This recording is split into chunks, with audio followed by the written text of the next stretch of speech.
This episode of Troxel is supported by Avail. Avail helps AECO firms better manage, organize, and navigate information faster. Visit getavail.com today. This episode of Troxel is supported by Confluence, which is now more than a conference. It's also a video podcast where AEC industry software developers take us behind the scenes and share their design and decision-making process to show how they made the tools we all use to design the built environment. It's available on YouTube and Spotify. Follow the link in the show notes and subscribe today.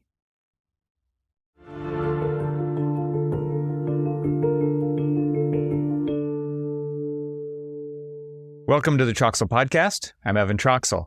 In this episode, I welcome Nathan Miller back to the podcast. Nate is the founder of Proving Ground, a digital transformation agency, and he specializes in collaborating with designers and builders to implement digital strategies for reducing waste, enhancing creativity, and making better decisions about the built environment. In addition to developing new software, like the popular Lunchbox plugin for Grasshopper and Dynamo, Nate frequently publishes writings about digital business practices, critical evaluation of technology trends, and ethical considerations influencing the adoption of new technology in the construction industry. There's also a very useful weekly workflow series running over at the Proving Ground blog, showing off how to implement their machine learning tools and Lunchbox plugins, for example, that caught my eye a couple of months ago. You should definitely check it out by following the link in the show notes. Today, we discuss the importance of maintaining a critical view when it comes to tools and technology, the need to evaluate new technologies and innovations carefully to determine if they align with your desired goals, the value of balancing established experience with new advancements, and fostering bi-directional learning between innovators and experienced professionals, the value of navigating the constantly evolving nature of technology and architectural design, the importance of learning from previous projects to drive continuous improvement, and other topics. So without further ado, I bring you my conversation with Nate Miller.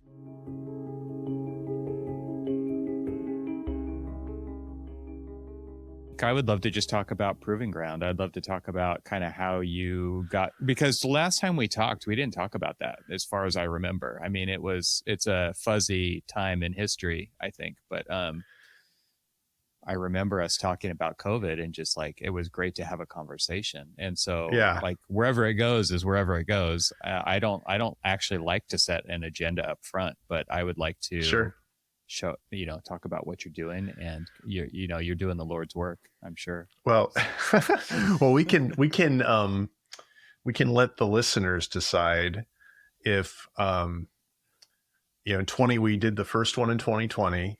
Yeah. And now we're in 2023. Has Nate become more or less anxious and unhinged in that time span? Because it doesn't really seem like the crisis of world events has really ever gone away. No. It's just sort of been like, just there's just version. been more. Yeah. There's just, different versions, more of them. And so your listeners can be like, whoa.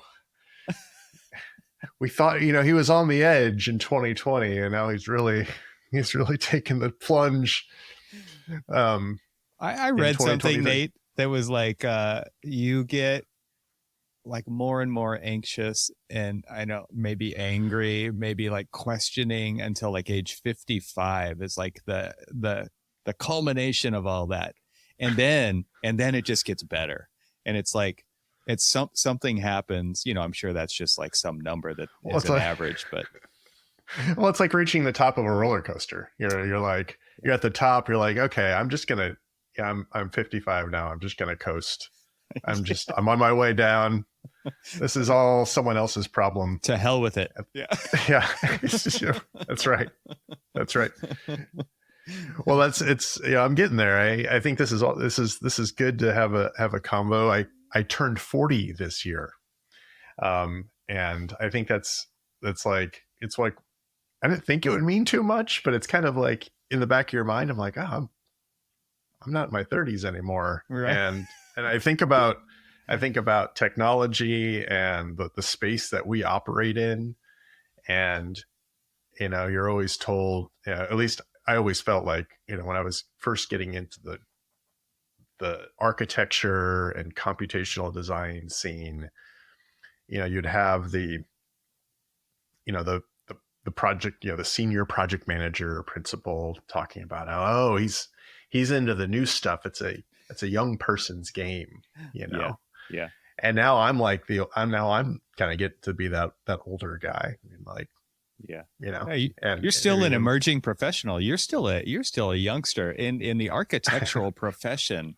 You have to have some serious gray hair to be considered senior anything, Well, between you and me, I don't think I'll ever have gray hair. Just between us. As you can tell from my haircut, I don't know. It could be gray right now. I wouldn't know. Yeah. I wouldn't know. It's like I grow my beard out. I don't actually. My wife won't allow it. But when it pokes out, it's like, whoa, there. It's just white, man. Like, what happened? That's right. What happened? Where'd that come from? Oh my God. Yeah. It's eye-opening at that point. Sure. You actually feel it. So anyway, yeah, let's talk about Proving Ground. Let's talk about what you've been up to for the last 3 years, 2.5 years since we talked. I mean, that was an episode for the books. That was like solid COVID time. We were just like getting our feet back under us. And I mean, so much has happened since then. And you are creating order out of chaos, which is the AEC tech sphere, and maybe just the architectural profession in general. But like the tools that you make, the training that you provide, you go in and you kind of do these assessments on firms, and you've always been kind of the champion of digital transformation when it comes to architecture, using technology to its benefit. So, I mean, let's talk about Proving Ground. Let's talk about Nate Miller, who is the founder of and the team behind what you're working on. Sure. Yeah.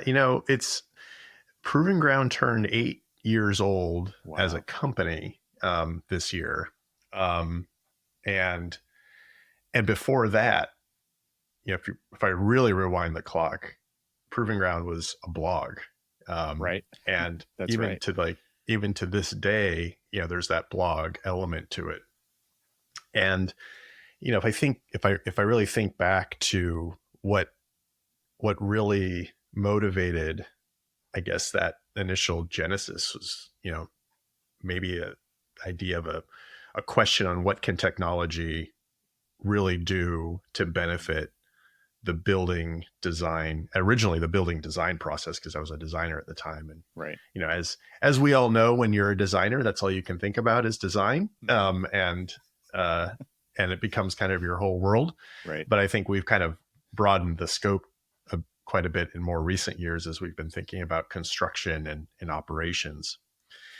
But it really did start as a way to sort of, and this is, I guess, the name of the company and previously the blog, to prove that this new stuff, technology and computation and, tech being the umbrella term, can actually transform how we work to a better kind of state, whether it's better design, a better construction process, or a better life cycle management of the building. And when I first was like getting into this space, the blog really was more of a journal than anything else. You kind of have a set of interest areas, like, oh, what if you had a grasshopper definition help you plan your building, and like, what would that look like? And the you could actually probably go back to some of those early posts where it's like, oh yeah, you could probably do something with novel uses of tessellation and figure out relationships between kind of auto-generated geometry and think about planning that way. Or you're using something like one of the OG Grasshopper plugins, Kangaroo. Maybe can we actually use a physics engine to help us solve how spaces might come together in some way, right? And so it really was like this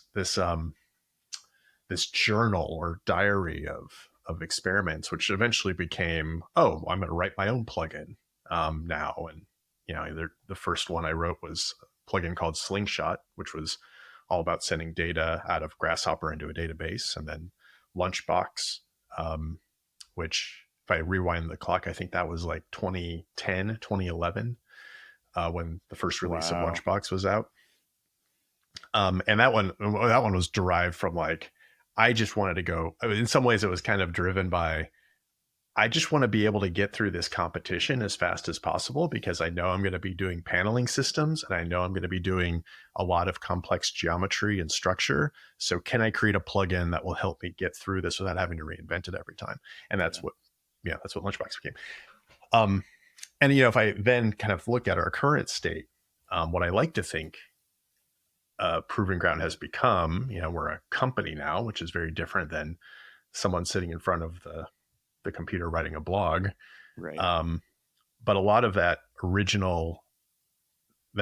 sort of original kind of thinking from those days, where you're experimenting, you're asking questions, you're looking at what can a building design and construction and operations process look like if we were to employ certain techniques or technologies, has really been a driver for a lot of our work today. And, that's kind of turned into different forms of service. You mentioned the strategy side, which is super important. I'd like to actually talk a lot about that,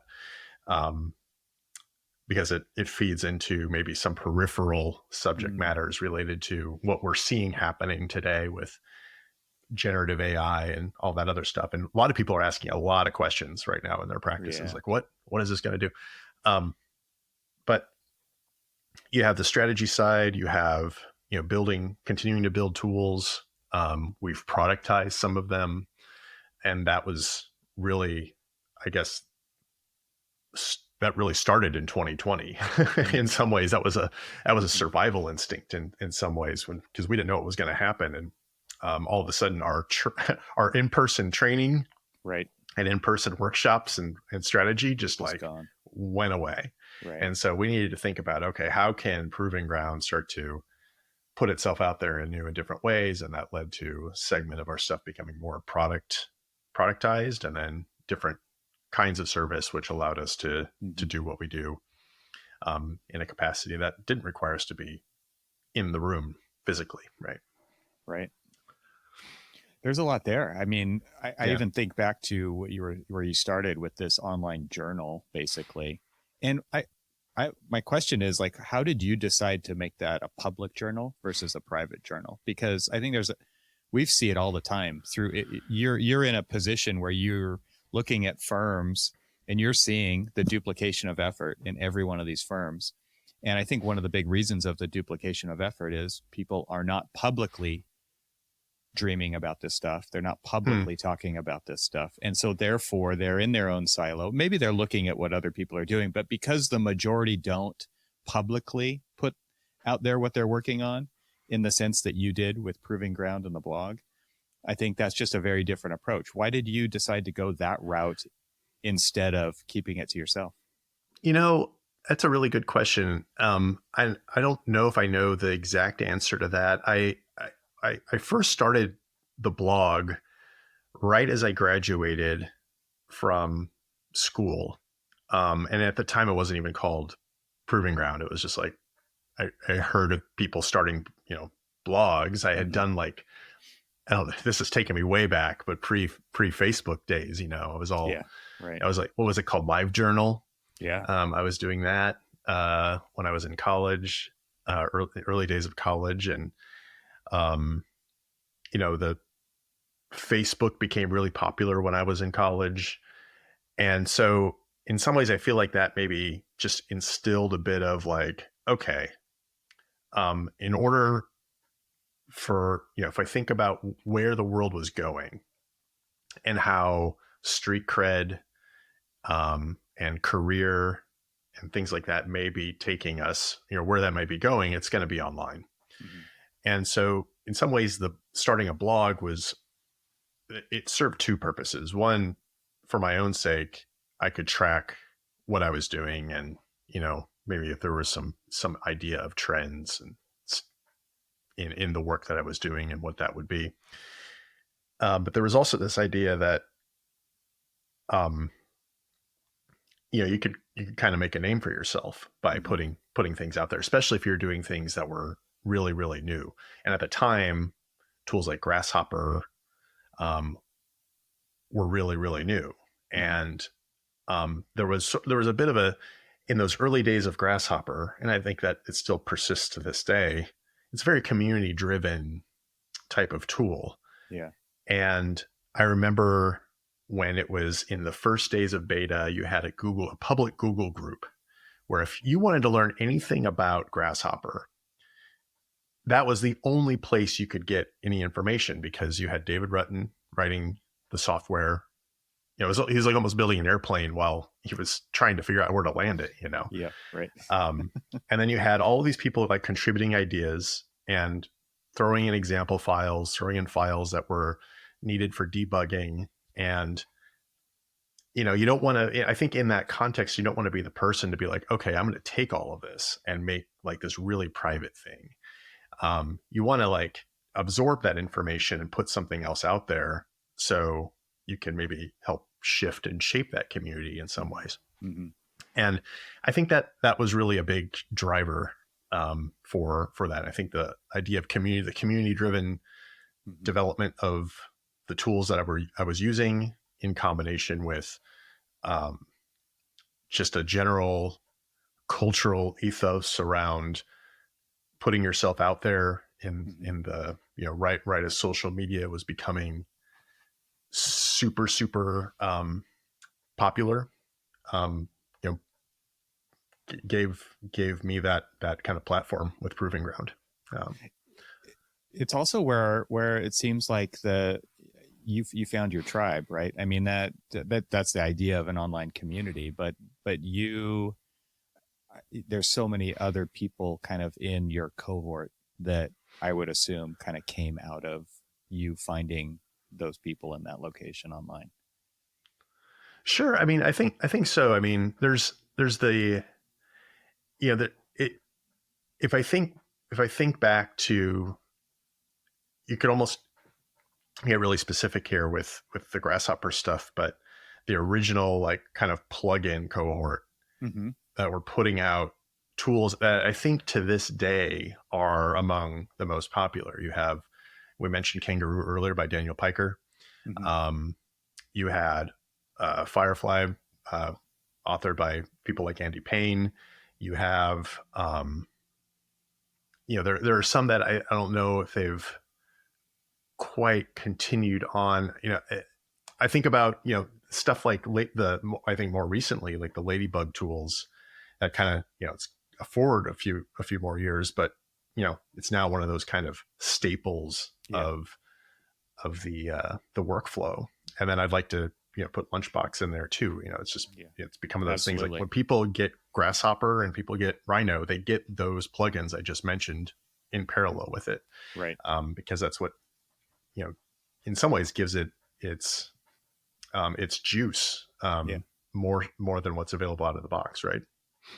Especially for architecture, right? I think that, there's some key words when it comes to Grasshopper that are the plugin names that you're mentioning, right? There's others out there as well, like Human UI, or, I mean, there's a bunch of examples, but Human UI. Yep. Yeah. I mean, it's one of those things where in architecture circles, there's kind of the usual suspects of Grasshopper plugins, like you talk about. And I mean, I don't know if they go beyond that. You would know better than I would, being the author of it, but architecture specifically kind of relies heavily, especially I would assume in school, like and really like form finding, design exploration, where everybody's a designer. Those are going to be kind of the plugins that get passed around more than others. Yeah, no doubt. I mean, like I think one of the things that has been very surprising, I'll take Lunchbox as an example. Every now and then I'll get pinged on LinkedIn or directly through email of someone saying what they're doing with this tools. 'Cause I really have no insight into anything that anyone does. You're not creepy like that. You're like, I Yeah. want to see exactly which ones they're clicking on and how they're using them. Yeah, it's all phoning home. Yeah, that doesn't happen. Yeah. And so for context, I'm pretty against a lot of that. So even with our product stuff, if anyone is interested in knowing that side of the philosophy, we don't track anything. And so the only way I know if someone's doing something cool with it is that they, say, "Hey, Nate, look what I made." But the original point, I've had people that are designing automobiles showing me something they did with Lunchbox. Cool. And I was like, "You're using Lunchbox, like the paneling stuff, to do a cool pattern on like a Ford? Like what?" Or That's cool. Some other. And then I saw one pop up on Instagram. This was a couple of years back when we first released some of the ML tools for Lunchbox, and someone had cobbled together like a self-driving, like a virtualized self-driving car, basically a car that figured out its way through a racetrack using some of the ML tools. I was like, what? What a moment. That's so cool. That's so cool. And, and it was, I don't even know if it was it a student, it may have been a student, it may have been some researcher, but I was like, you couldn't, I'm like, I had no idea you could do that with the tools that I made. And that's actually one of the more gratifying aspects of a lot of it, is like, if you put something out there, you made it for a particular purpose for yourself, but then when it becomes something that you never intended, or becomes something that another author clearly put their stamp on it, I think it becomes way more interesting because of that. Yeah. And you guys have gone down that road now with Conveyor and Semantic and Tracer. And so, I mean, that was maybe your first foray into productizing digital technology, a piece of software, right? And that's led you down this path, like you said, that was kind of kicked off when you started, when COVID happened, because of the uncertainty of all the in-person work that you were doing as well. So let's talk about some of those tools before we get into the strategy side, because I know we bookmarked the strategy stuff. I definitely want to get there. So let's get the product stuff taken care of. But the tools that you guys have developed and released as products are absolutely incredible. And like I said, you're kind of creating some calm in this world of chaos, helping people get their stuff from one tool to another, or visualizing their data, or making useful tools, let's just call it that handle a bunch of different scenarios. But maybe you can go through some of those.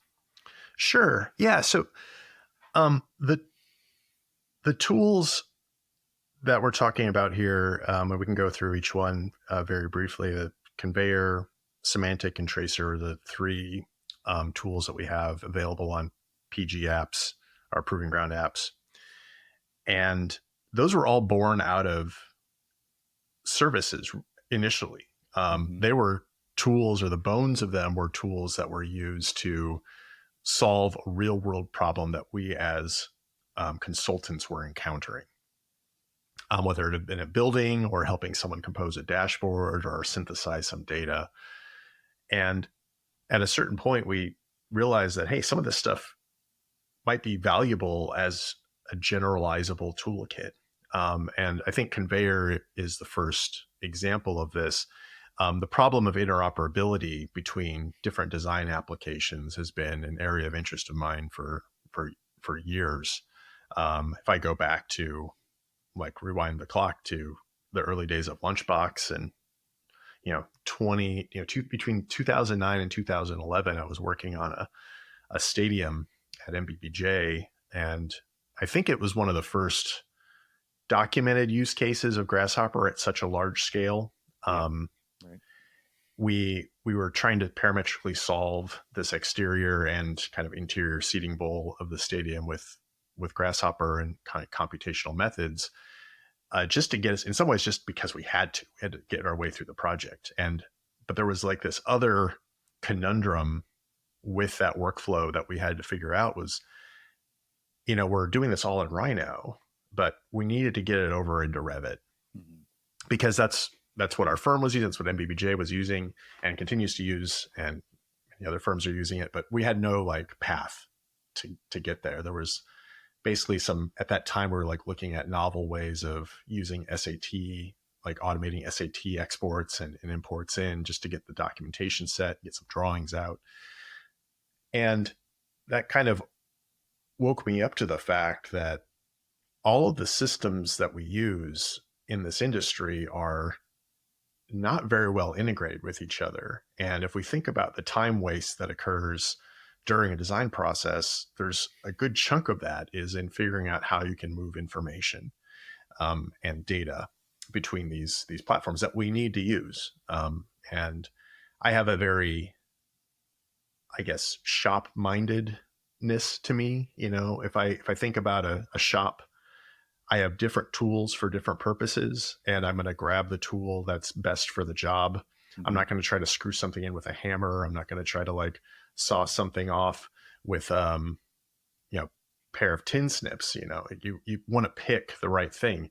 And so I always wondered, like, why can't we have that kind of mentality with our tools? And the thing that prevents a lot of that is like, okay, well, if I use Rhino over here for this purpose, somehow that needs to jump over into Revit to do something else. And maybe it needs to go over to an analysis software to do something else. And so shortly after I left MBBJ and joined Case, which was the company I was with, consulting group out of New York City. In case any are familiar, it was acquired by WeWork, which is why Proving Ground as a company now exists. Long path there, but we were interested in a kind of similar set of things. We started to look at different integrations between these softwares. I was building up different solutions. One was called Rhino, which was a Dynamo Rhino reader at the time. Yeah. And then as Proving Ground got started, we got put onto a couple of projects. One was the Lucas Museum of Narrative Art, currently under construction, and it looks phenomenal. It's taking a long time, but it looks phenomenal. Hats off to that team for what they've done. And the American Museum of Natural History by Studio Gang was another one that we were involved in.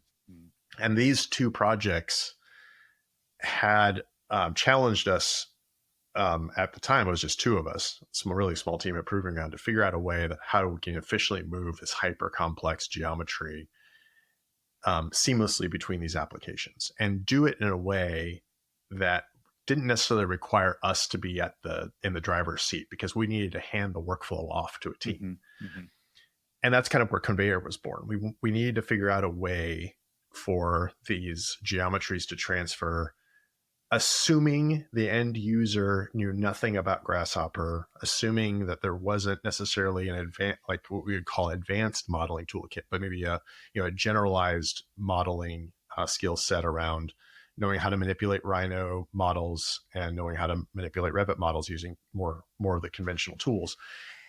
And that's where Conveyor kind of situated itself. And we kind of started building up this toolkit that allowed for that to occur. And right now it's, kind of grown to a point where a number of practices have adopted it as kind of their enterprise-wide solution, which is really cool. They're like, hey, all of our designers use Rhino. All of them use Revit. If you're that kind of firm that is using those tools primarily, Conveyor kind of becomes a way for them to stitch those two together and offset in some ways the necessity for the advanced, Grasshopper toolkit that is oftentimes, as much as powerful as it is, can also become a barrier and cause a bit of a digital divide in an organization. And so we're trying to figure out how we bridge that with Conveyor. This episode is made possible with support from Avail. What's one of the most painful aspects of working in Revit today? Well, we all know that as a Revit project grows over time, navigating the information in that project becomes ever more taxing. And when more than one person is working on a project, a new wave of challenges arise. It only gets more difficult throughout the life of a project. Good news, a huge update to Avail Desktop was just released. Version 4.5 introduces several powerful new features designed to improve organizing, searching, and finding information within Avail. New features include channel groups, application mappings, and scope searches. But that's not all. Let's talk about the all-new Project Navigator, a powerful new feature in Avail for Revit 5.1 that extends Revit's native project browser to help navigate the dense information you're forced to endure as your projects grow. For the first time, Avail will connect your active project to your standard library with one unified search box.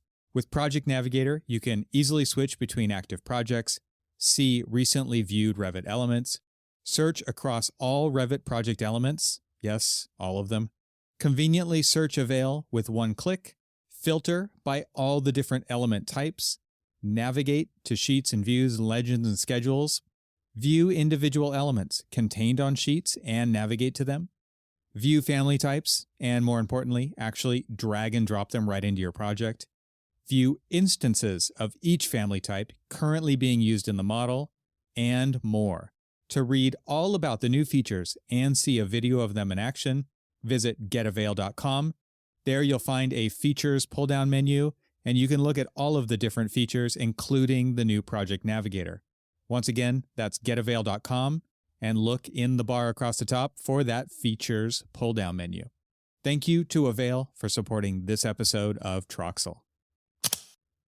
And it's like, what makes this easy, right? Like you talked about those other layers of complexity that not everybody's going to get into. And so dialing it back to geometry and maybe some data from this major application to this major application without the grasshopper, without the dynamo part. How do you make, what would this look like if it were easy to get geometry between these two? And you've created an interface that allows that to happen. That's right. Yeah. And, I think the other thing that's fun about that project and product, I think about it as a project, because a project is something that's ongoing. A product always feels so final. In some ways, I think about these things as projects because they're always kind of going. Software's never done. Yeah. Yeah, it's never done.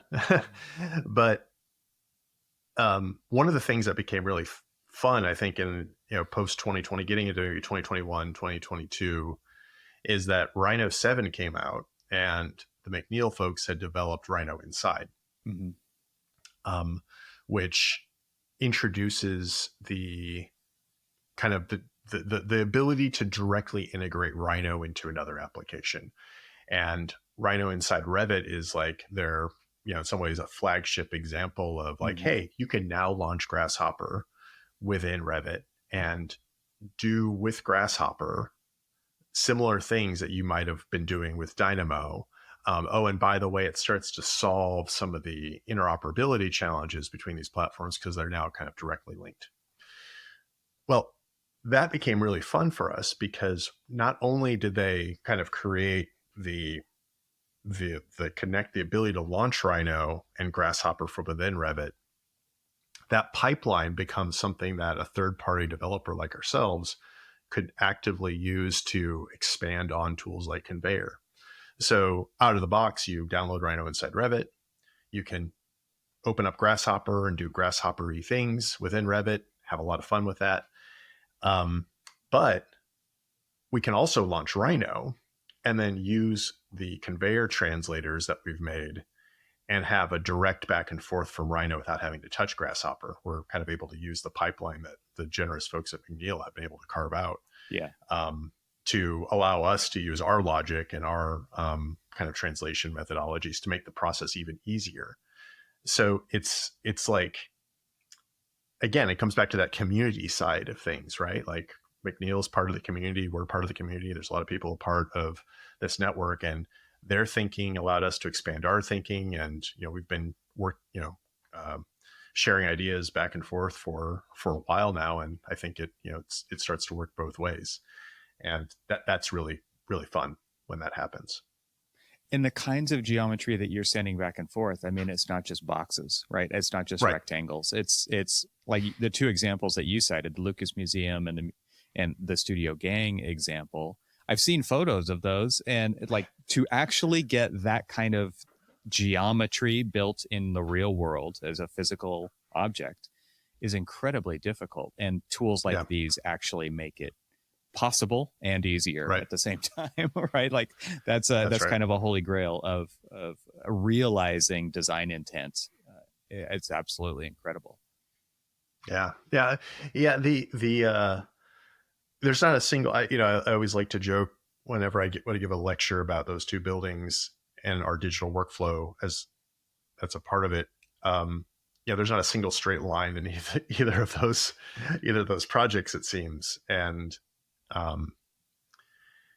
we had to really, we published a peer reviewed paper through the Acadia conference about some of the stuff that we were doing with novel mesh translation. And historically, meshes have been like the bane of every Revit modeler or BIM, anyone that's doing BIM, the bane of their existence, because it's like mesh. What can we do with it? We need solids. We need really clean solids, which is naturally gravitated, I think, a lot of those platforms to being able to we think about them as boxy modelers. Mm-hmm. Draw these normative buildings till you're blue in the face, right? Mm-hmm. But meshes are really powerful ways of conveying complex shapes, and you can get very they're the basis of entertainment software, character modeling. They're the basis of everything when it comes to just displaying geometry on your screen. And so a lot of the workflow development that was done for those projects was about how we can actually capture the mesh in such a way that it can be cut, that it will look good on a sheet, be part of the documentation, have a level of fidelity to it that is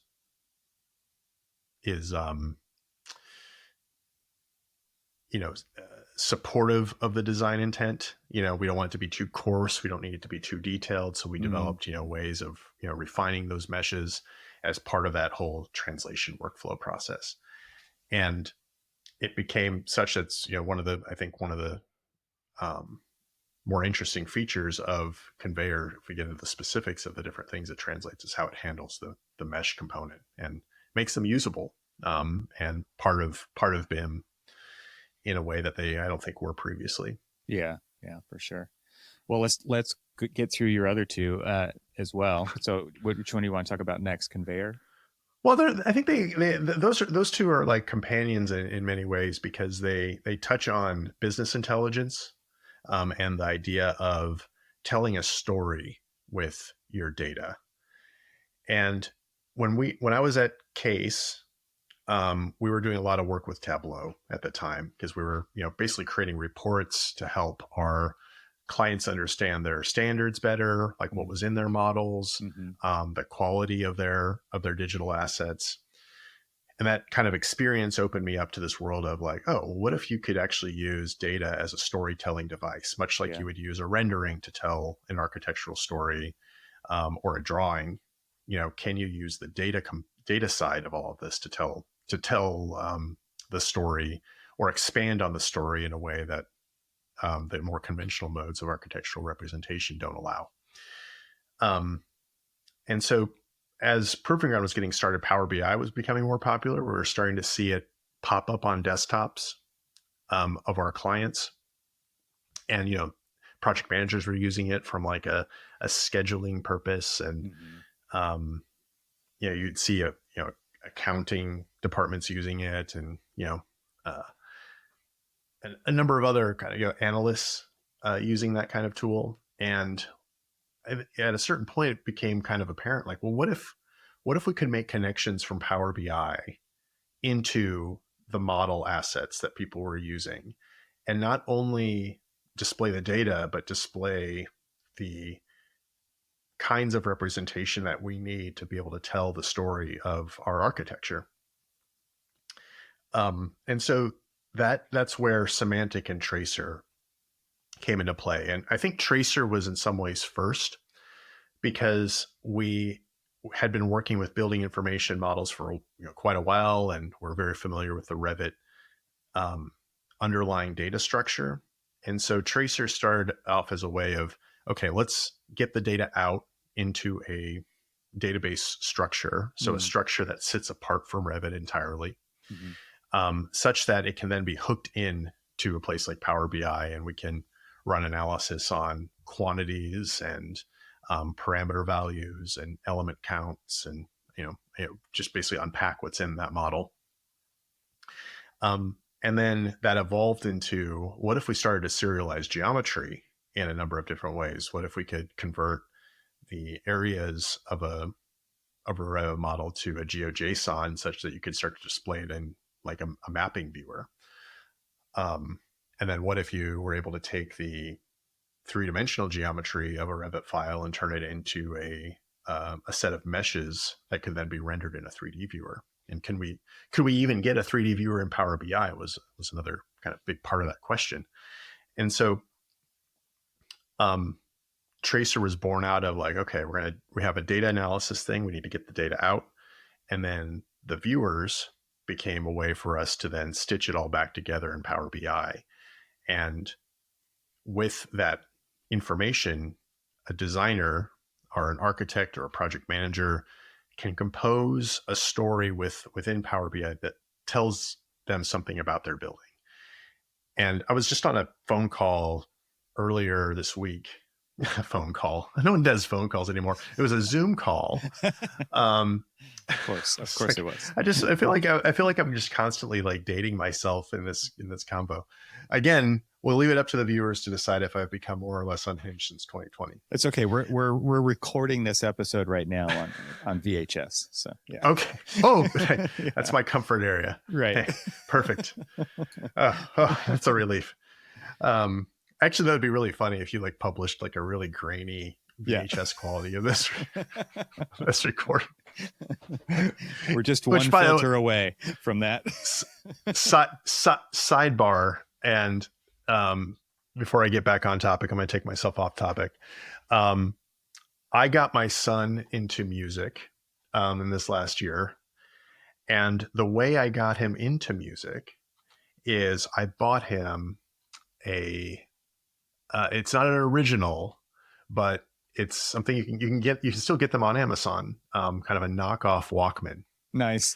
And I found a bunch of cassettes that my parents had that I used to listen to. Oh, cool. And then I went on eBay and found a bunch of stuff that I used to listen to as well. And so now my son is into music through a growing cassette collection. And this is one I haven't given to him yet. He's 9 years old.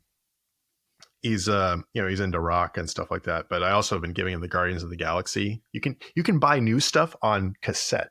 So this is the Guardian Galaxy Volume 3 nice. Cassette that I bought off of Amazon, and it's awesome. Cool. So have you introduced him to a number 2 pencil yet, and the usefulness of that with oh yeah, he knows how to use it. He knows that. Oh, you mean to unspool? Yeah, I did take him through a demo of that, because he ended up his cassette player ended up chewing up Metallica's Ride the Lightning a couple weeks back. So I had to go, this is how you fix it. That's awesome. Yeah, it's so cool. I actually, it's funny that you say that, because I just saw, and I wanted it so bad, I just saw an iPhone case that was a cassette tape, like an old school Maxell or RCA tape. So from the back, your phone actually looks like a cassette tape. That's sweet. It's really sweet. Yeah. So how do we get on this subject? We got on the subject because I said phone call. And you were on a phone call earlier this week. I was like, yeah, I was on phone. I was on the telly. Right. And so the comment back, or the question to me was like, oh, well, what use cases have you seen with Tracer? And I couldn't answer the question in a very straightforward way, because they were looking to like, oh, this is primarily used for like space planning, or like showing the program in 3D or showing something else. And I was like, well, we've seen a lot of them. So there's the planning and programming stuff that architects like to use, like space tracking and showing blocking and stacking of rooms. And then we've seen an uptick in contractors downloading the tool, because what they want to do is they want to take the Revit model, turn it into a database, and then and then attach Power BI to like their costing and scheduling database, and then create a dashboard that shows like a timeline of construction or shows element installation and tracking over time. And we've seen owners using it for, maybe as a component to their digital twin solution, where it's like, oh, yeah, we're going to have Power BI, and that's going to be attached to this real-time database that's giving Power BI X information about our facility, and the 3D piece is, there to convey the model. And so people are like really scrapping together interesting use cases out of it, again, in unanticipated ways. We've had, and speaking of unanticipated ways, we've had people that are in like biomedical and chemistry, like wanting to show digital models of, biology or like DNA structures. Like, hey, will this help us show like the mesh of this structure over here, this chemical structure, and with the data that we're collecting? I'm like, sure, why not? I know nothing about this. In fact, I came very close to failing chemistry when I was in high school. But I'm the last person you want to ask that. Yeah, I'm the last person you want to ask. Yeah, 3D, sure, but right. I know nothing about what you do. But yeah, so that the versatility of the business intelligence platforms like Power BI and others really start, it to me, it becomes a really interesting design tool in a way, wherein instead of designing I think back to when I was in school, or even when I was doing a lot of competition work and design your board, and you have your rendering, and you have maybe some, the diagram, right. And Power BI is like, well, what if you gave an owner or gave your client a dashboard that lets them explore that in a way, and do so in a way that you've curated and you've published as a designer, and be fully interactive. I think I'm remembering one of your AU classes that I attended years and years ago, where you were basically showing this at its initial state, I think. And because you had like the Revit, example project in Power BI. I don't think it was 3D yet. I think it was just 2D at that point.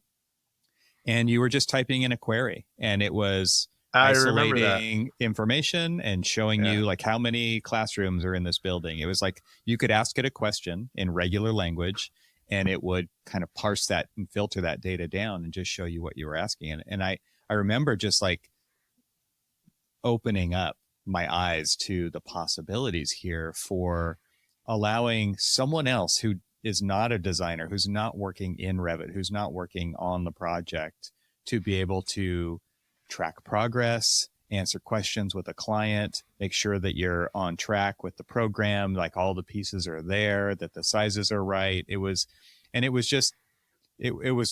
amazing to see, using a completely different tool to kind of look through that into the model, but something that anybody could access. And I think that's what really was eye-opening to me about it back then. I think there's something like, and this in some ways feeds into our, we can maybe lightly touch on the strategy stuff here, because there is a underlying philosophy in play when it comes to that I guess you could call it an attitude or an approach. If you can give a non-expert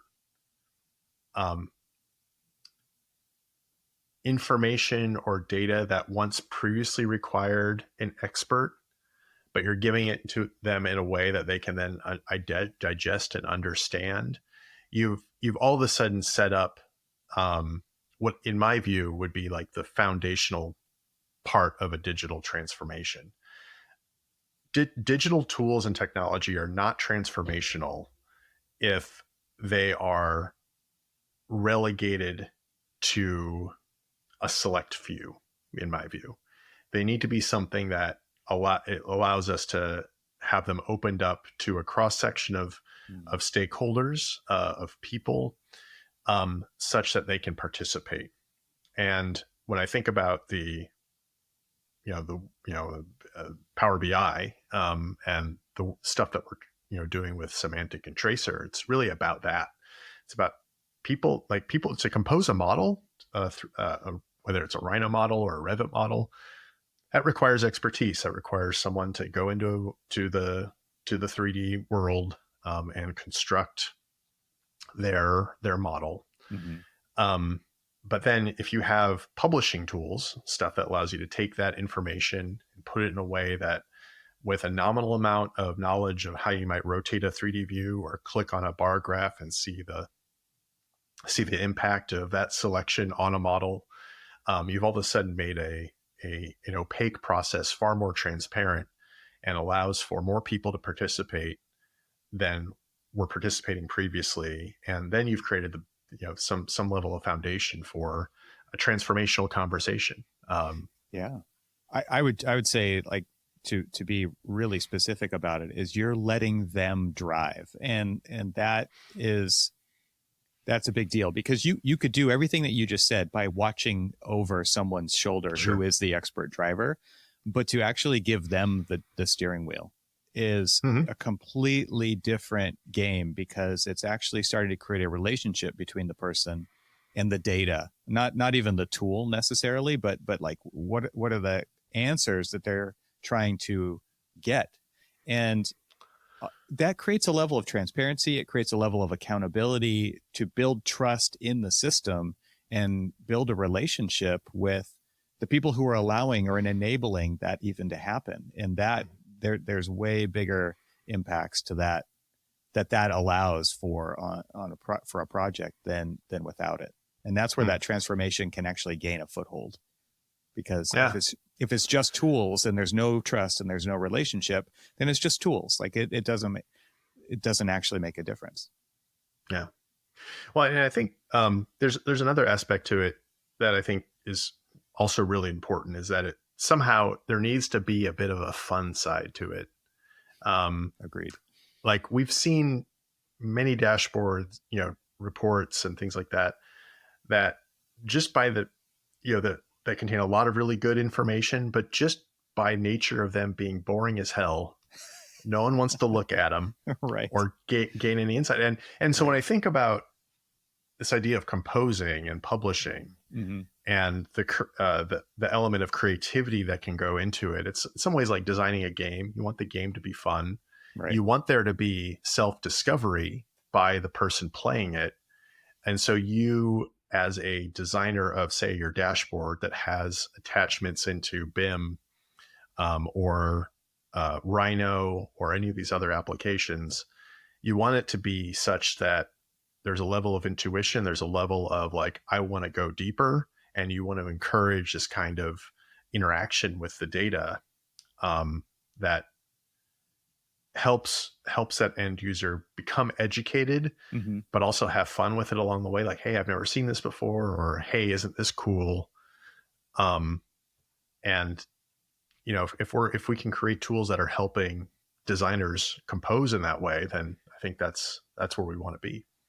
Yeah, I love that idea too, because like you use the analogy of like laying out your boards when you were in school, right? And you're placing views on sheets, probably in InDesign, or back in my day it was Quark Express, right? And it was like that. You draw a frame and then you decide what you're going to put in that frame. It could be text, it could be an image. Now it's a fully interactive 3D model that if you click on this frame over here, it's going to isolate that information and it's going to update in these other views to reflect kind of the thing that you're drilling down into.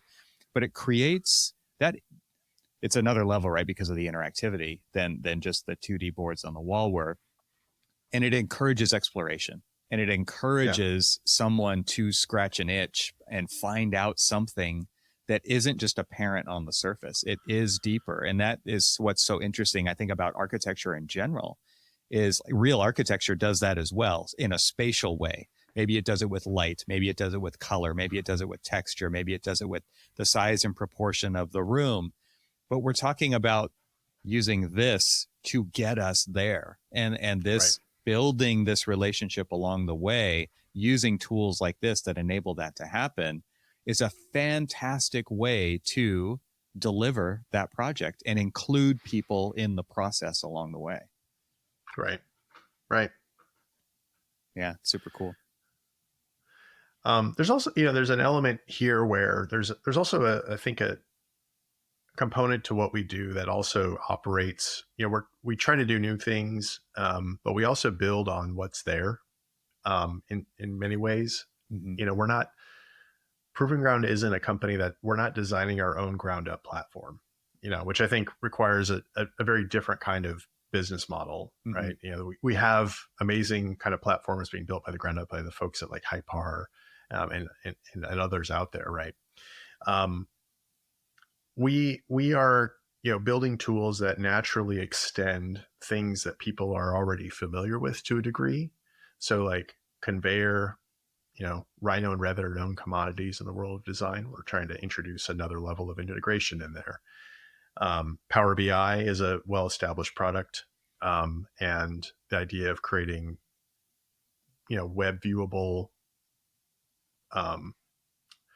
3D reports is also somewhat familiar. But we're trying to layer in this idea of ease, of accessibility, and the idea of like a no code type of environment. Mm-hmm. Mm-hmm. It's also been advantageous because it allows us to tap into existing infrastructure. If we're able to sort of say like, hey, our tools work with your stuff, because that's what they're designed to do. Mm-hmm. There's a, there's an appetite there to be like, oh, okay, we don't need to overhaul our entire kind of IT or software infrastructure to get to this capability you're talking about. You're naturally extending and taking us to a place that is, built on what we have as our skill sets and our infrastructure, and taking it to another level.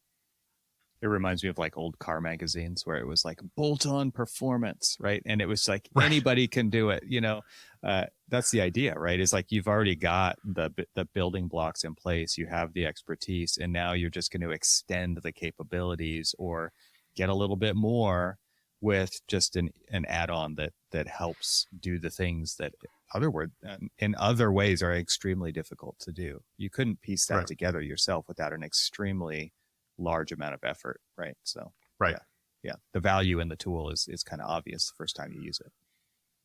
Right. This episode is made possible with support from Confluence. If you've been listening to the Troxel podcast, you've heard of our next sponsor for this episode, Confluence. But we have something new to announce. Confluence is now more than invite-only live events. It's now also a podcast. And it's very cool, if I do say so myself, because it's a joint collaboration between me here at Troxel and Randall Stevens of Avail, who is the creator of Confluence, as well as having been on this podcast a couple of times talking about the AEC tech industry that we all love. So who's the show for? Well, have you ever written software? Or wondered why the software you use works the way it does? Or want to find out how the people who make the software in our industry do their work? Then this is the show for you. I like to describe the Confluence podcast as the director's commentary track for AEC industry software, because in each episode, we go behind the scenes of AEC software development and talk directly with the developer to dissect a feature and their workflows and get an inside view of how and why they made the decisions they did while creating the software you use. Randall describes it as the AEC industry software version of the How I Built This podcast, which we are both huge fans of. Confluence is a visual show in which our guests show their work. We think you're really going to like it, and we already have a few episodes out for you to watch. You can find it on YouTube and Spotify right now. Just search for Confluence Podcast on those platforms, or click the direct links I've put in the show notes for this episode. Go check it out, and please subscribe. No, really, just go check it out and subscribe right now. This episode will still be here when you get back. My thanks to Confluence for supporting this episode of the Troxel Podcast. So let's talk about this strategy thing. I mean, because this, I think, does kind of provide the gateway into that part of the conversation, right? Because this is where you're now addressing the other people in the room, right? And because a lot of times I think the software, the startups are focused on the actual users of the software. But there's this whole other world to the business of architecture where there's decision makers and stakeholders in many different levels beyond the actual users who are delivering the projects, right? That's right. And there's even different layers there, right? There's the juniors and the mids and the seniors, and that everyone kind of touches things in a different way. But then you've got that on the, the overhead side as well of the business. And so I'm interested to kind of hear what you've been noticing in the business of architecture and how you're helping address some of the digital transformation side of that with the tools that you're releasing, but also with the strategy and you're doing your own kind of analysis of these firms, right? To help them understand the landscape that they're in, how they're participating in it in ways in which they may not even be aware of, because you get to step back and you get to look across the entire landscape. Yeah. So strategy, the strategic work that we do was really among, I think, some of the earliest consulting projects that we've been a part of. It's sort of been the way that we're able to connect and create, I think, meaningful collaborations from. And you used the term earlier, the idea of trust, because trust is really the currency that I think a good strategy relies on in order to make it actionable. There needs to be trust between, I would say we'd call us maybe coaches and people that we're helping to coach. And there also needs to be trust among the stakeholders within a business to realize the potential of the things that they're interested in realizing. And so the strategy work that we do is, I call it it's like the 30,000 foot view of an organization and what the impact of digital can and should be within that company. And I think there's a misconception usually right off the bat that we're going to come in and we're going to tell them which tools to use, and then that's going to solve it. Or that we're going to come in with a new set of technologies that they've never heard of before, and that's going to be something that they're going to implement as the next stage. What more often is the case is that an architectural business or a construction business or an owner-operator business, they might have a lot of the tools and the technology in place to some degree. And it's right there. I mean, it's like right on their desktop in some way.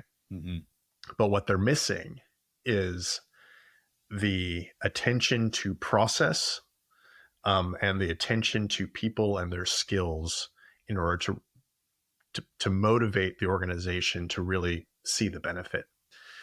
As part of, it's part of a lot of my introductory talks that I give on the subject of strategy. It deals with two components to a successful strategy. There's this idea of the SMART component, and we've heard the term smart business, work smarter, not harder, and those types of things, right? That refers to okay, you have the technology, you have the tools, you might have different tactics that you're employing those tools with. But then there's, maybe knowledge management's a part of that, kind of the smart side, right? Content management. It's like the nuts and bolts that go into making a smarter organization. But then you also have the health side. So smart and healthy. Healthy is the part that is far more challenging to address in a strategic way, and actually requires way more effort and attention from people that are non-technologists. Sure. Which is why I really like this, because what you have to do within in my view, a healthy organization is an organization that has levels of accountability for certain initiatives that are taking place. There is maybe even a sense of equity within an organization, i.e. equity both in terms of how you're thinking about how a certain capability can spread equitably across a staff, but also people that might be contributing to that, are they getting an upside from it? in a meaningful way in their work and their paycheck, something like that. There's also communication, something far overlooked, like, hey, you have a new thing. How is it being like talked about in your company? Right. And then there's the big B, which is behavior as part of the healthy side.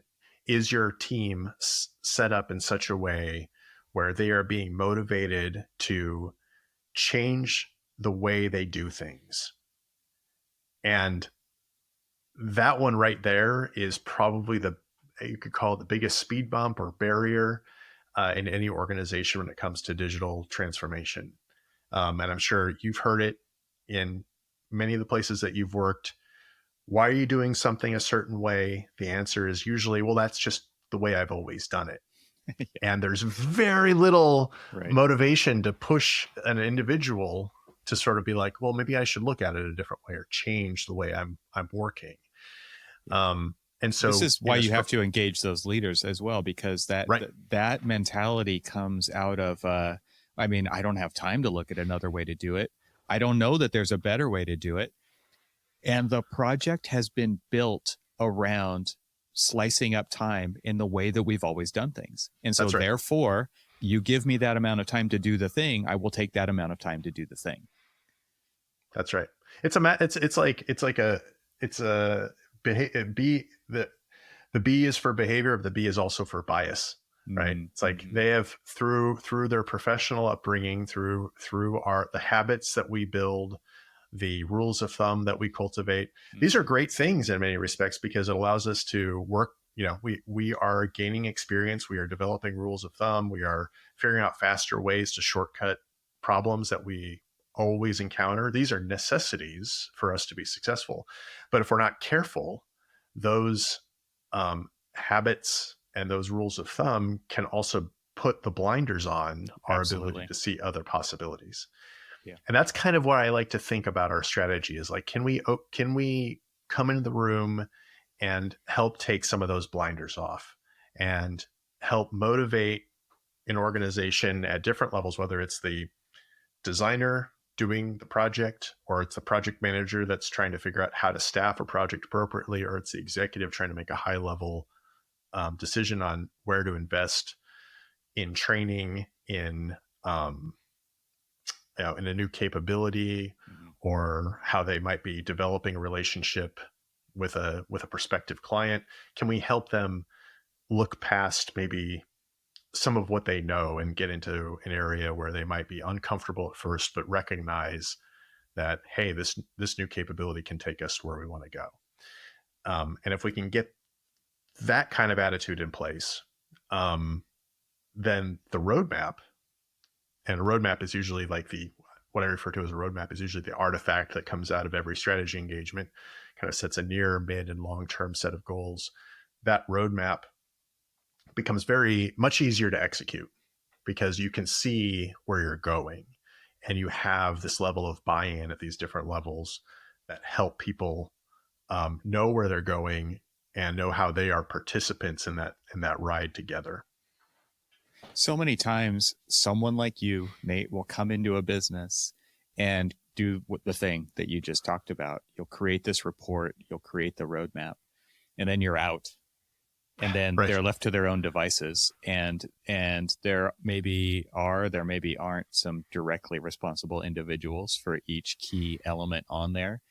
And it tends to, I don't know, I guess it's just my experience, but it's like, if there's no one owning it, it doesn't happen, right? It was like, we went through the exercise, we checked the box, we realized the things that we never realized before. I was reminded, I think, of Donald Rumsfeld's quote, right? We have the known knowns, the known unknowns, and the unknown unknowns. And it's like, you can't fault someone for not knowing what they don't know, because they're so busy on the projects, delivering the things, doing it the way that they've always done it, that they're not even coming up for air to kind of survey the current state to see what else out there is possible.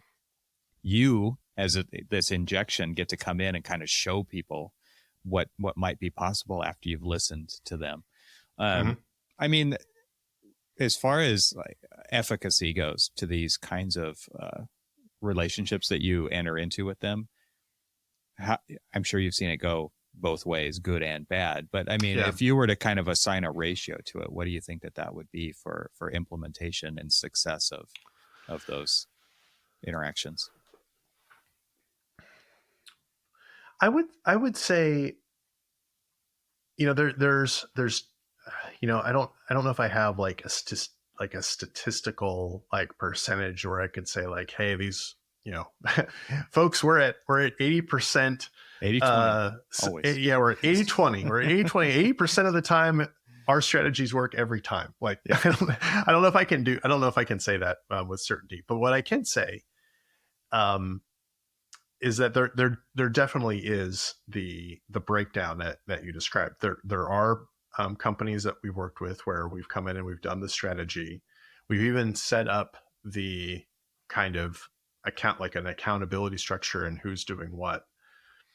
And then we'll check in on them, 6 months later, a year later, and be like, hey, how are those? Or we'll see them at an event, be like, hey, how are those, some of those initiatives we worked with you on going? Like, well, we just haven't been able to find the time to do the the machine learning study or to enact the new training program. Mm-hmm. And but we're gonna get to it, and you kind of scratch your head a little bit. Yeah. You're like, yeah, that maybe that one's not gonna right. pick up steam. But then we have the ones that are very like, we've had repeat strategies where it was like we would do like a 3-year plan, and the team that was responsible for looking at the tactics and the strategies that we had been talking about was very diligent about going through each one, and they were starting to see results. And at the end of 3 years, we're now, like I said, we're an 8-year-old company. Yeah. We're now able to have repeat strategies where they're like, hey, we're done with our roadmap. We're able to do X, Y, and Z. Let's do another one and look at the next 3 years based on where we've landed. And they will come to us with a level of confidence that the things that they had done were working out, and that the insight we were able to provide was also going to help them elevate them to the next level. And that becomes a very strong relationship and a high trust relationship.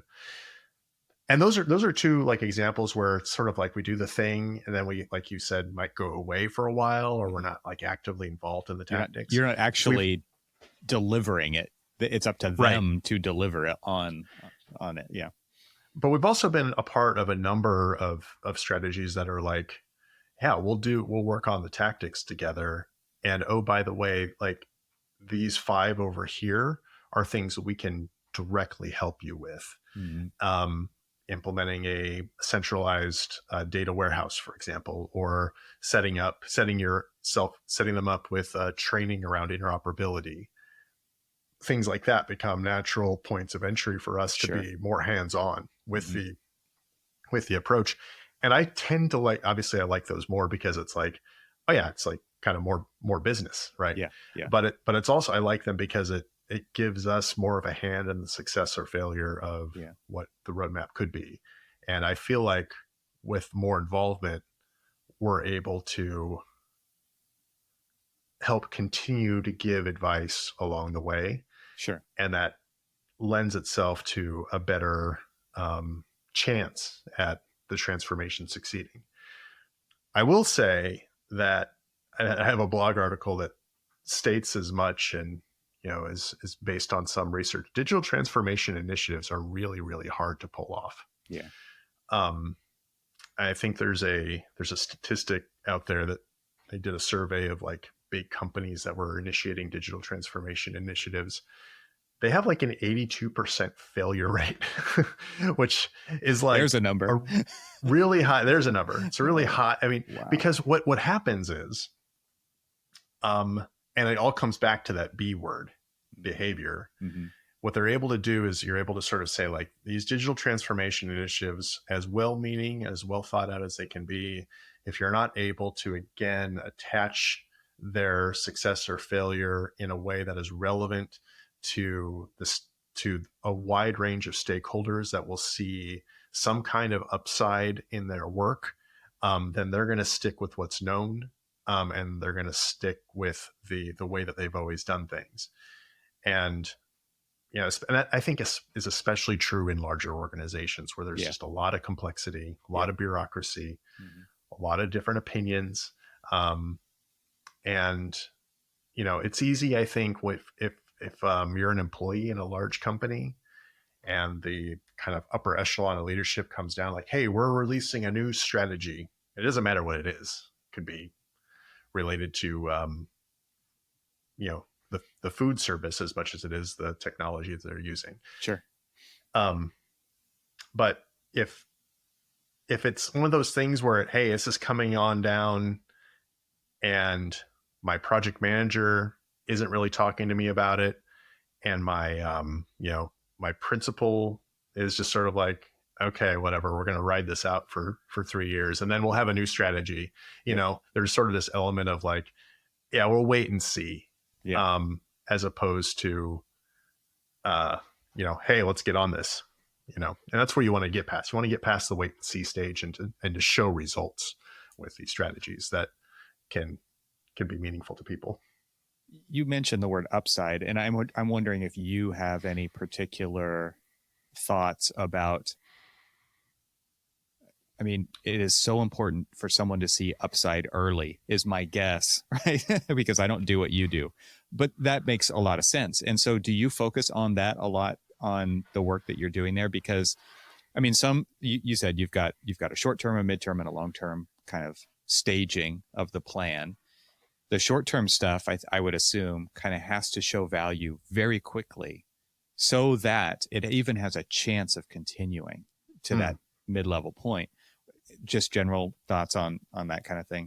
Yeah, we call them quick wins. And I'm sure it's a common terminology, common consulting terminology, you might say, the quick win. We need a way to demonstrate the value of an opportunity right away so that people can latch on and want to see more, right? Yeah. This is where I think computational design has an advantage in a way, because it's not full-blown software development, right? But you can still develop extremely powerful automation techniques and technology that will help elevate a process. And so what we oftentimes see is like, okay, we need to get some momentum behind our data management, behind planning and programming. What can we do? Oh, well, let's think about what you're using today and let's prototype something really quick in Grasshopper or Dynamo that allows you to circumvent some waste that we know your teams are dealing with right now. And let's do it in 2 weeks, and develop something that we can get in their hands and help them. And because all of a sudden you're taking a high level, something that might be super high level in the 30,000 foot strategy view, and you're saying, okay, now we're going to bring this down to a solution rapidly that's going to hit the person doing some level of production.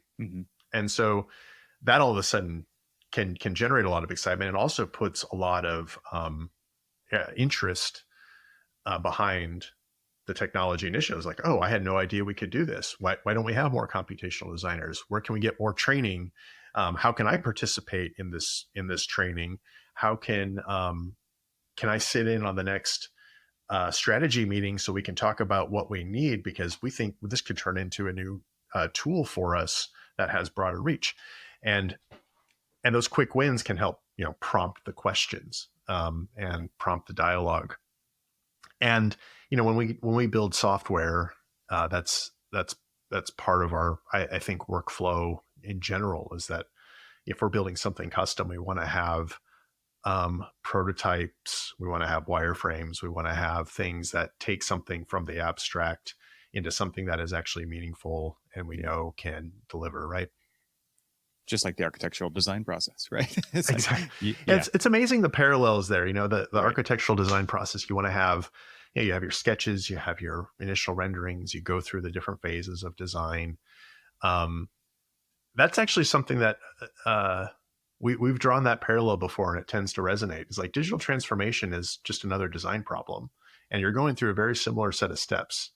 And you might end up with designs that get discarded, and you're going to end up with and think about those as iterations that are taking you on the path to realizing the final project. It might be circuitous, right? It might not be that straight line that somebody really ideally wants, but rarely ever happens, right? And you do have to have kind of that loopy nature to it too, because you learn in the process, and then you go back and you like 2 steps forward, 1 step back. You're not going all the way back, but you learn something along the way, and you're going to continue on from there.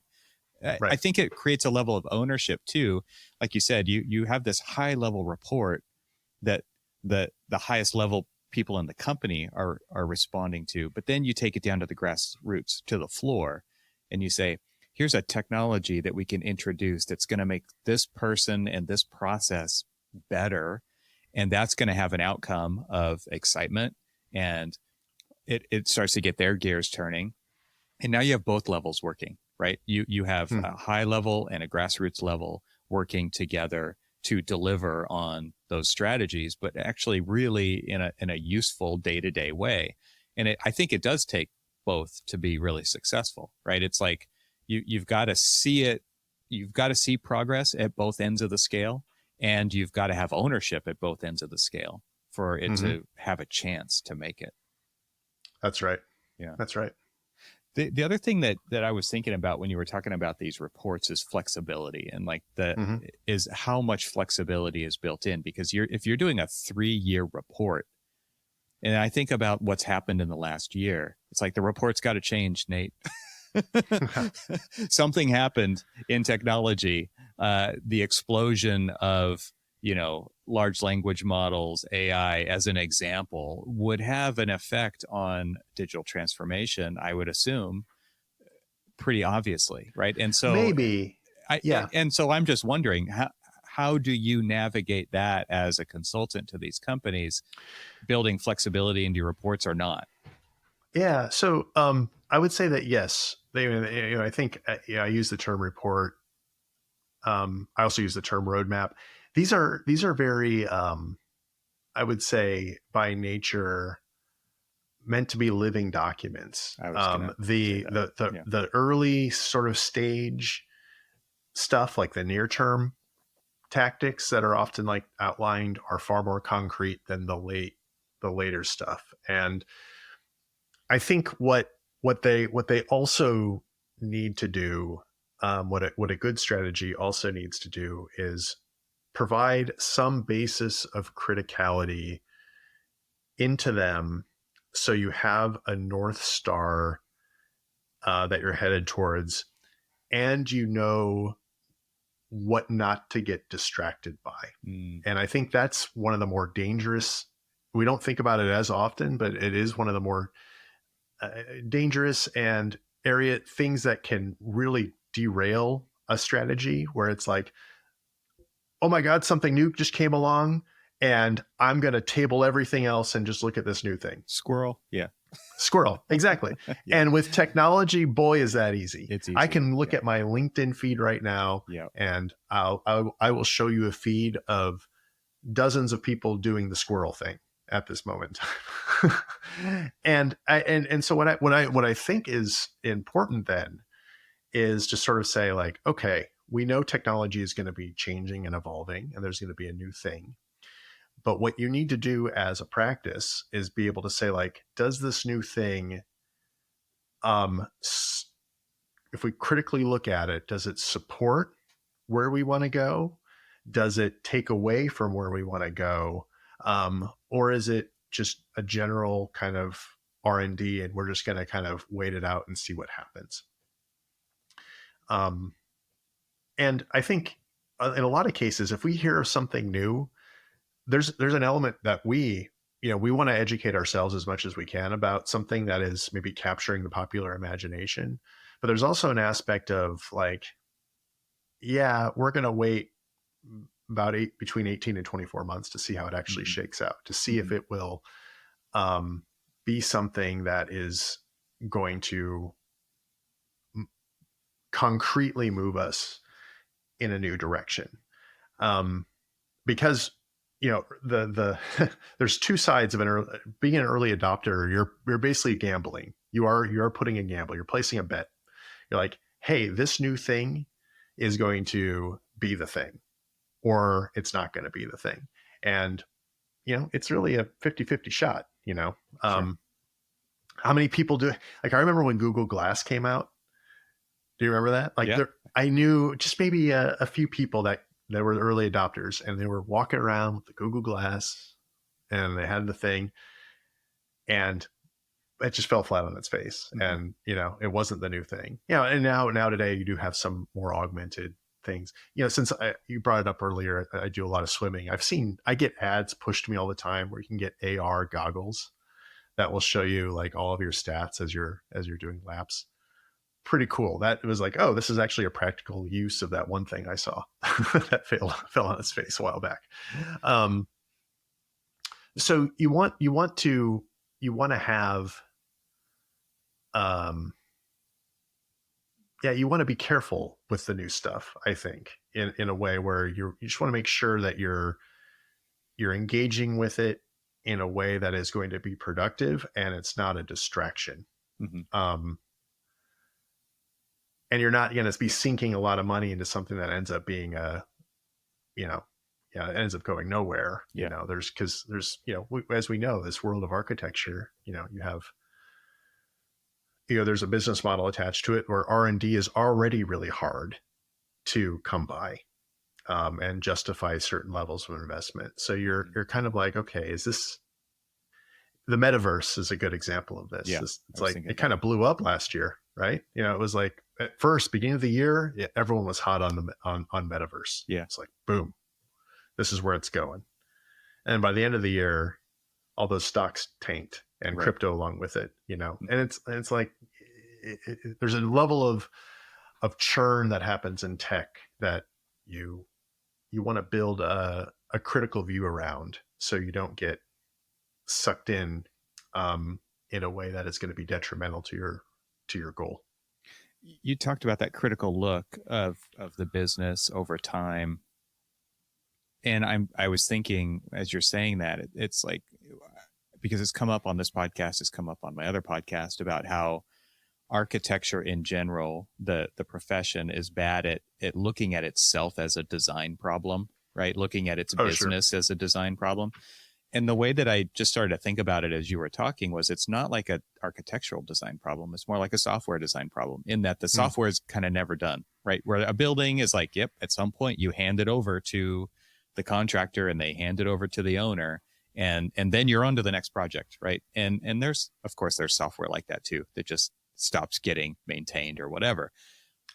But for the long running apps that we've been using for decades, that have just been like built up over time, and new features added and other ones deprecated, and like, that's what a business is much more like. And so to really have that critical view in an ongoing way, and constantly watching and adjusting, and really having, your fingers on the pulse of what's going on, is of course, this is what leadership in firms are responsible for. And yet there's a lot of businesses out there that could be doing a heck of a lot better because of so many reasons. I mean, the opposite of all of this is true. Like, there's one side, you don't want to get caught up, but you don't want to have the blinders on where you're going to get, sideswiped by something that you didn't know was coming. With the large language model and the AI stuff, I mean, that's been a long time coming. It's been there. It's been kind of it's been present in the discourse. If you had your pulse on the conversations, and present in the discourse for a really long time, and now we're seeing prompt engines and things like that, which are it's making it it's getting into the popular kind of imagination in a way that it had previously, and people are like, where'd this come from? Like, well, it's kind of been there, right. Yeah. It's crazy. I think also about the idea of the innovation curve versus the adoption curve. And so you're watching this from I think it's framed in your world under the guise of digital transformation, right? Which is kind of the actual adoption of innovation and technology in business to do better, to do more, to whatever the outcomes that you're looking for are. What do you see as there? Because the way that I've described it in talks that I've given is like innovators are, and this is a belief that we've kind of established it within our company that we share, is innovators are innovating on top of innovation, and therefore the curve is up and to the right. I mean, that's the direction that it goes, because you can't even help it. Like those are the people who think like that naturally are going to do that. And then there's the people doing the work who maybe do have the blinders on in some categories, and maybe they're aware of other things in other categories, but the adoption curve is much lower and slower. Mm-hmm. And so that chasm by definition only gets bigger and bigger and bigger and bigger and bigger. Right. Mm. I'm wondering what you think about that, because you're actually boots on the ground, even trying to help people get over that gap in their firms. And so how do you see that? Do you see it like that, or do you see it differently? No, it's true. I mean, you're really kind of speaking to, there's that quote, "The future is here. It's just not evenly distributed." Mm-hmm. That's very true. Especially in the world of construction. There are firms that are doing amazing, innovative stuff, like you just described. It's innovation on top of innovation. They're accelerating. And then you have firms that are decidedly not doing that. And they, I had a call just last 2 weeks, and I dropped the term grasshopper. I just said, "Oh yeah, we built some tools with Grasshopper," and they were like, "Grasshopper, what's that?" And legitimate for all question.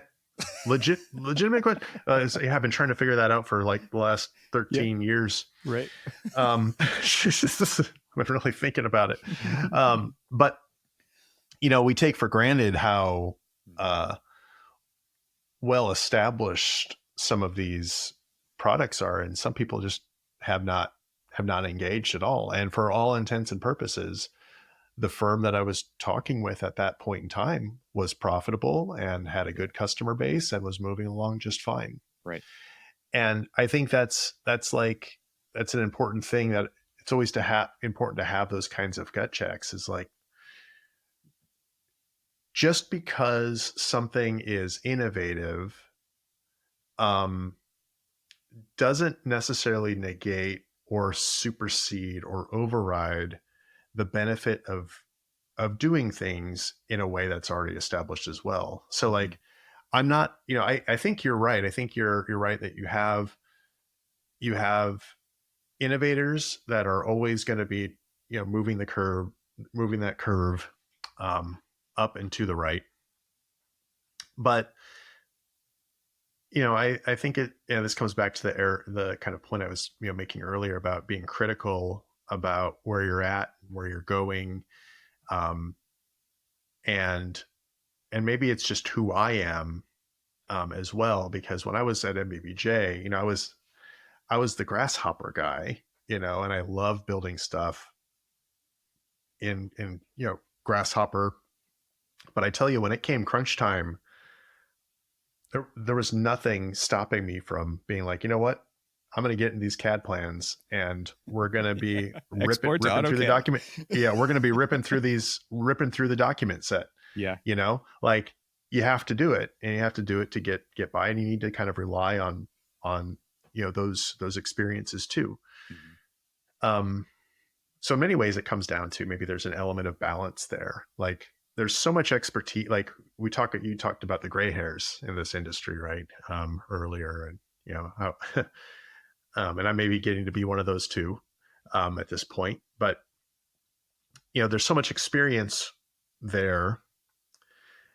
And just because there's new stuff coming in, and just because there are, highly innovative technologies, while you don't want to have people putting their blinders on, you also don't want to negate very well established experience, right, on how a building comes together, how architecture gets made. Um, I think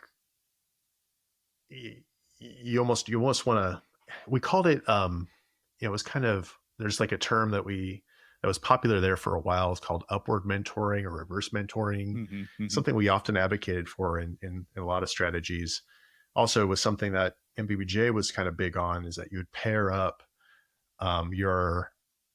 someone that is doing new things and engaging with new content.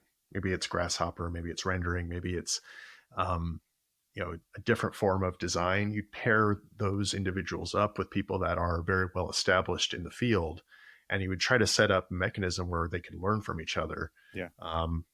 And feed forward. So it's not a pure dichotomy of people that aren't doing it and people that are doing it. It's more of like, what can you share in order to make a product, to generate kind of a productive transformation that operates in both ways. The Venn diagram, the greens and the grays, right? That spot, that sweet spot in the middle. There was a book written by one of the partners, I believe it was in BBJ, and it was called Designing the Design Firm, and they did talked about that in there. That was a fantastic book about leadership in design firms. Yeah. This idea, and maybe we should start to wrap up here, but I've the whole idea of that bi-directional. I mean, talk about interoperability, Nate. Yeah, that's what it all comes down. It all comes back to interoperability, bi-directional exchange of data. It is about creating these connections between experience and wisdom, right? I mean, it is interesting also to think about those people who are the operators using these maybe high-tech solutions early in their career, but not knowing the things that they need to know to actually deliver a project, and creating the connections between those. Because like you talk about, navigating the building code, talk about navigating a stakeholder meeting, talk about getting a client to sign off on something and go to the next level, or an ad service, or and I think it's funny because you always see these analogies being driven toward like the automotive industry in design, or any kind of product-based design, and applying those ideas to architecture. And look how much better architecture would be if we only did this thing. And it's like, it is actually a completely different animal. It is completely different.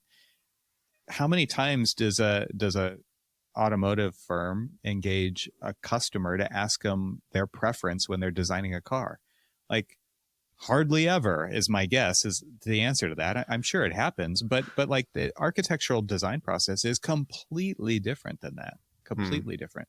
And it's interesting to me to kind of see or listen to you talk about the experience that you've had throughout your career to navigate like this really complicated thing called an architectural design practice, right? I mean, and it is a practice. It is a project. It is this ongoing, it's not a product. It is a project, and it is constantly being reevaluated, and the goalposts are always moving, and the people who are in those companies are always moving around. And it's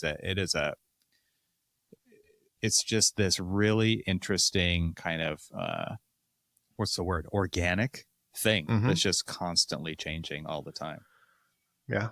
And then, that's at just a singular business level. Right. And it's even more true as you get out and think about like the larger team structure that goes behind a project. It's always interesting for me to think about, hey, when a project team finishes a project, the odds of that team coming together again in that exact same way to do a project again that's almost identical is also rare. Yeah. And you have to figure out, okay, how are we adapting to a new context with new collaborators? It may even be the same client, but you're paired with like a different contractor, a different engineering team. And you need to figure out tactics that will help you grapple with that. And how can you take, one of the big questions we often ask our clients in a strategic, from a strategic perspective, is like, how do you take what you just finished on one project and mobilize what you've learned to support the next one.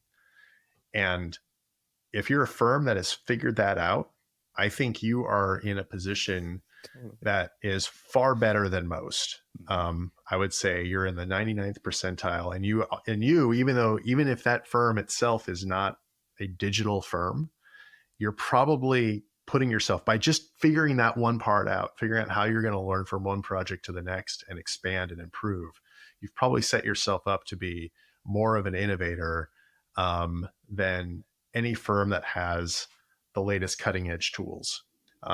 In my view, you've created a healthy organization that is continually trying to learn, and that you are naturally going to innovate and evolve with technology over time, because you've mobilized a very healthy behavior. Mm-hmm. I think that's a perfect place to wrap this one up. All right. We've done a lot. We've covered a lot here. I will include links to everything that you've brought up in this conversation in the show notes for this episode, which I encourage people to read. But if you could just tell everybody where they can find you, that would be fantastic. Sure. So I am on LinkedIn. That's probably the primary place you'll be able to connect with me on a professional level. So if you search Nathan Miller on LinkedIn, I think my title says something obtuse like I'm a digital transformation specialist. So look for that. And then you can also find Proving Ground on Instagram. And then in the show notes, you should, I'll make sure Evan here has links to my website, or the Proving Ground website, as well as the Proving Ground app site, where you can try out some of the software I've mentioned. Fantastic. Nathan, I am no longer on, I was going to say, I'm no longer on Twitter or Facebook. That's right. That's another thing that's changed since 2020. A lot of social media has fallen by the wayside for me, and I highly recommend it. You are on Mastodon. I've connected. I am on Mastodon. But are any of us really on Mastodon? Not that much, probably. And that's the way I like it. I like being able to sort of let it sit. And I feel like I can just let it sit for weeks at a time, and then I'll come back to it. Right. Mastodon's great. Awesome. No algorithm trying to keep me addicted. Awesome. Well, Nathan, this is a true pleasure always to talk to you, and I look forward to hopefully seeing you in the near future. We'll see what happens. I hope so too. Yeah. All right. Thanks for having me on for part 2. All right. Anytime. Thanks to our sponsors, and thanks to our members this week. Find out how you can become a member at trxl.co, and I'll talk to you again next week.